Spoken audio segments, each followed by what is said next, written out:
ಈಗೊಂದು breaking news ಇದೆ. ಸಚಿವ ನಾಗೇಂದ್ರ ಜಾಮೀನು ಆದೇಶದಲ್ಲಿ ಮಾರ್ಪಾಡು ಮಾಡಲಾಗಿದೆ. ರಾಜ್ಯ ಬಿಟ್ಟು ತೆರಳುವಂತಿಲ್ಲ ಅನ್ನುವಂತಹ ಷರತ್ತನ್ನ ವಿಧಿಸಲಾಗಿತ್ತು ಜಾಮೀನು ಕೊಡುವಂತಹ ಸಂದರ್ಭದಲ್ಲಿ. ಇದೀಗ ರಾಜ್ಯ ಬಿಟ್ಟು ತೆರಳುವಂತಿಲ್ಲ ಅನ್ನುವ ಆದೇಶದಲ್ಲಿ ಮಾರ್ಪಾಡಾಗಿದೆ. ದೇಶ ಬಿಟ್ಟು ತೆರಳುವಂತಿಲ್ಲ ಅಂತ ಹೇಳಿ ಹೈಕೋರ್ಟ್ ಇದೀಗ ತನ್ನ ಆದೇಶದಲ್ಲಿ ಮಾರ್ಪಾಡನ್ನ ಮಾಡಿದೆ.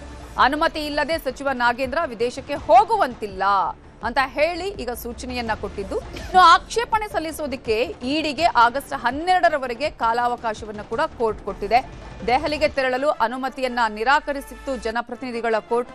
ಜನಪ್ರತಿನಿಧಿಗಳ ಕೋರ್ಟ್ ಆದೇಶವನ್ನ ಪ್ರಶ್ನಿಸಿ ನಾಗೇಂದ್ರ ಹೈಕೋರ್ಟ್ ಮೆಟ್ಟಿಲೇರಿದ್ರು. ಇದೀಗ ಹೈಕೋರ್ಟ್ ಈ ಷರತ್ತುಗಳನ್ನ ಒಂದಷ್ಟು ಮಾರ್ಪಾಡು ಮಾಡಿದೆ.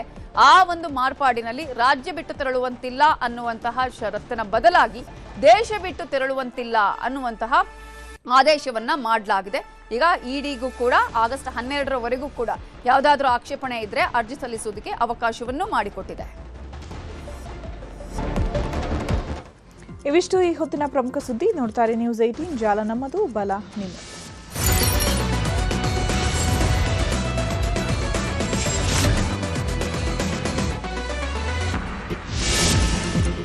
ಮುಖ್ಯಾಂಶಗಳ ಪ್ರಾಯೋಜಕರು ಎಸ್ವಿಸಿ ಬ್ಯಾಂಕ್, 119 ವರ್ಷಗಳ ಅಚಲ ವಿಶ್ವಾಸ ಮತ್ತು ಪರಂಪರೆ.